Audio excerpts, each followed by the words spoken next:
ভারতের মুম্বাইয়ে নিজ বাড়িতে দুর্বৃত্তের ছুরিকাঘাতে আহত অভিনেতা সাইফ আলী খানের সফল অস্ত্রোপচার হয়েছে। চিকিৎসক জানিয়েছেন তিনি এখন শঙ্কামুক্ত। লীলাবতী হাসপাতালের চিকিৎসকদের বরাতে ভারতীয় সংবাদ মাধ্যম এনডিটিভি ও ব্রিটিশ সংবাদ সংস্থা রয়টার্স এ তথ্য জানিয়েছে।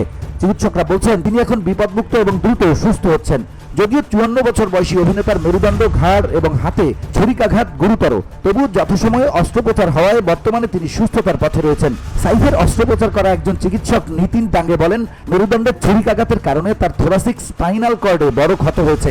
ছুরির টুকরো অপসারণের জন্য এবং মেরুদণ্ডে জমাট বাঁধা তরল পদার্থ বের করার জন্য অস্ত্রোপচার করা হয়েছে। সাইফের স্নায়ুর অস্ত্রোপচারও সফলভাবে শেষ হয়েছে। পাশাপাশি অভিনেতার কসমেটিক সার্জারি সম্পন্ন হয়েছে। ভারতীয় সংবাদ মাধ্যমের খবর, সাইফের শরীর থেকে 2 থেকে 3 ইঞ্চির একটি ধারালো বস্তু বের করা হয়েছে। চিকিৎসকরা মনে করছেন এটি ছুরিরই ভাঙা অংশ। লীলাবতী হাসপাতালের তরফ থেকে আগেই জানানো হয় অভিনেতার শরীরে 6টি ক্ষত রয়েছে। এর মধ্যে 2টি ক্ষত গভীর বলে জানানো হয়। সাইফ তার শিরদাঁড়ার কাছেও আঘাত পেয়েছেন। ভারতের মুম্বাইয়ে নিজ বাড়িতে দুর্বৃত্তের ছুরিকাঘাতে আহত হন সাইফ আলী খান।